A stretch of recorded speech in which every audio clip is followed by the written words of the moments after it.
What should someone think about if they're struggling financially right now, or they feel like they've been struggling for many years, and it feels like they're just surviving week after week, month after month. They're not sure how to get to that kind of sense of freedom for at least a 6-month runway or beyond. What should they start thinking about? Do you know what you've just described? I believe the majority of people are living that way. Yeah. The majority. Now that's rather sad, but I think it's true.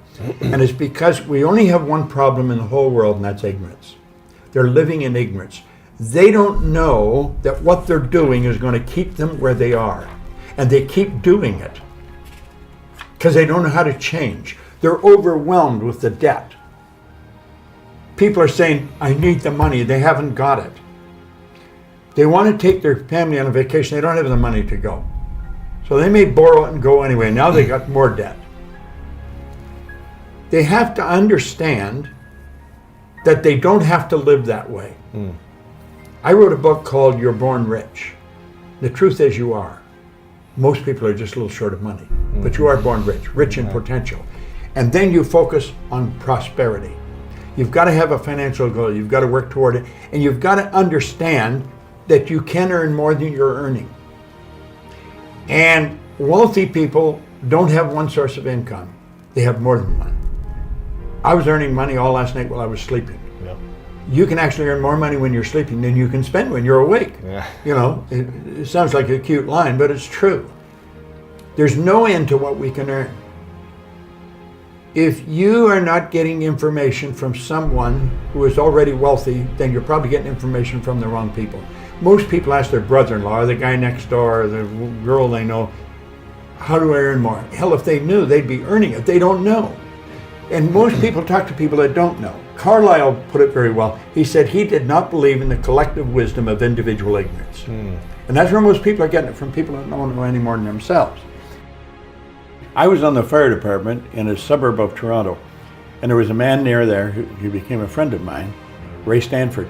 He gave me a copy of Think and Grow Rich, and he said, Bob, if you do exactly what I tell you and read this book every day, you can have anything you want. Well, I mean, I was unhappy, I was sick, I was broke, and you know, anything you want, I thought it was nonsense. But he said something else. He said, listen, my way's working, yours isn't. He was happy, healthy, and wealthy. The guy always had money on him. And big, healthy guy. And he said, you're unhappy, sick, and broke. So he said, I must know something you don't know. Why the hell don't you do what I tell you? And so I started to do what he suggested. And he said, what do you really want? Well, all I wanted was some money. I was earning $4,000 a year at the time, and I owed $6,000. If I had paid everything I earned for 18 months, I would have just broken even. Oh, wow. It was an impossible situation. And he said, listen, write what you want on a card. Now, I got a gold card in my pocket. I've carried one ever since. He said, write what you want on the card. You can have anything you want. So he said, what do you really want? And I said, I want some money. So I wrote that I wanted to have $25,000. And now, if I had got together all the people I know or knew at that time and put all their money together, we wouldn't have come up with $25,000. We probably wouldn't have come up with $1,000. I mean, it was an enormous amount of money. It was nuts. So I wrote that in the card. He said, you got to read it every day. And he'd keep saying, did you read it? Did you read it? You know, so he got me reading it. And I reading the book or reading the card? No, read the gold card. Just a gold card. Read the gold card. I'm so happy and grateful now that I have 25,000. And I learned something very important from it. All I thought about prior to that was debt, because people are always phoning me, when are you going to pay me? If you think about debt, you're going to be in debt forever. Yeah. You become what you think about. Well, this gold card got me thinking about earning money. I never thought of earning money before. I thought about debt all the time. And it got me thinking of earning money. So I started to hear people talking about earning money. And because I heard them talking about it got me thinking about it. And some guy said, there's good money cleaning floors. I said, I'm not proud, I'll clean floors. I was prepared to do anything. I wanted to earn this money. I said, I wanted to earn money. So I started to clean one office. And by the end of the year, I was earning $14,500 a month. What? I was on the fire department. The chief was only earning $11,500 a year. Wow. I was earning... Hello, dear friends. Don't forget to subscribe to the Investing Quotes family and turn on notifications to invest in yourself and your future. Your comments are very valuable to us. Let's grow together. Let's win together. Have a nice time. 14,500. This was in a year from the start. I started to clean one office. It was Canada Starch. I'd wash the floor twice a month, $15 a time. I got $30. Then I got another one, Kirby's Construction. I got $65 a month. Well, do you know, in less than 5 years, I was cleaning an office in Toronto, Montreal, Boston, Cleveland, Atlanta, London, England. I mean, think going like a rocket. How should people be developing their imagination on a daily basis in a positive way? Well, I think they should take time to image what they want. I have a business partner, Sandy Gallagher, who's a brilliant woman, and she rides horses, gaited horses. Mm-hmm. And she's in Kentucky right now, and she images herself as a world champion.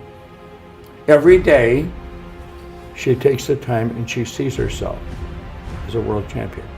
She sees herself getting the roses, getting the whole thing.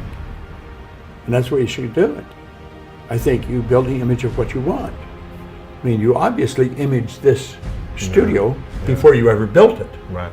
I mean, everything you see here was part of the image in your mind. But everything you create twice. Once in here, once out here. You know?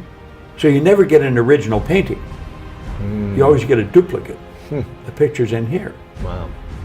So we have to see ourselves with what we want here. Now we've got enormous deterrent in our paradigm. We're conditioned genetically and environmentally. And that conditioning is controlling most people's lives. That's why brilliant people are broke. Brilliant people are unhappy. Brilliant people never really accomplish very much. They're absolutely brilliant, but their paradigm is controlling them. It's all about intellect. I'm firmly convinced if a person doesn't understand a paradigm is nothing but a multitude of habits. They're programmed into your subconscious mind that control your behavior. It's got nothing to do with how smart you are. It's got nothing to do with what your formal education is. It's got nothing to do from which side of the tracks you come from. It has to do with your paradigm. The paradigm is a program in your subconscious mind. It's both genetic and environmental that's controlling your behavior. Everyone that can hear my voice knows how to do better than they're doing. And they may wonder, why don't I do it? It's because you're programmed to do what you're doing. Yeah. And until you change the program, nothing's going to change. Paradigm has to be changed. Most people live through their senses because we're programmed to do that. Literally, we're programmed genetically and then environmentally to go by what we hear, see, smell, taste, touch. But you know, I have a dog at home that can hear, see, smell, taste, touch. All animal life operates through senses. We've been created in God's image. We have these higher faculties. We are creative beings, literally. We have perception, the will, reason, imagination, memory, and intuition.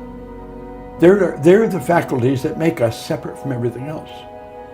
Like, all the other little creatures on the planet are completely at home in their environment.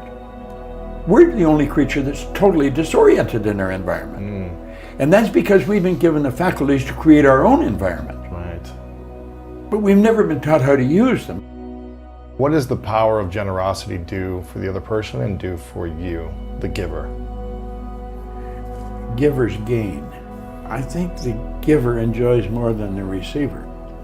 And I'm convinced that giving is one of the basic rules of success. Well, you know, Emerson said that cause and effect was the law of laws. Action and reaction are equal and opposite. So it's in harmony with the laws of the universe. And I believe this whole universe operates in a very orderly way. I'm very tuned into the laws of the universe. And I think that's why. When I could win, anybody can win. It's just a matter of getting the right information from the right people. I think we get too much information from the wrong people. And personal development today is such a well-known thing that for anybody not to be developing themselves personally is rather sad, I think. You know? So we have to help them as all we can. Like, I don't think a person deliberately destroys himself. I think they're misguided. Yeah. they're ignorant. They don't know. Yeah. They're lost. That's it.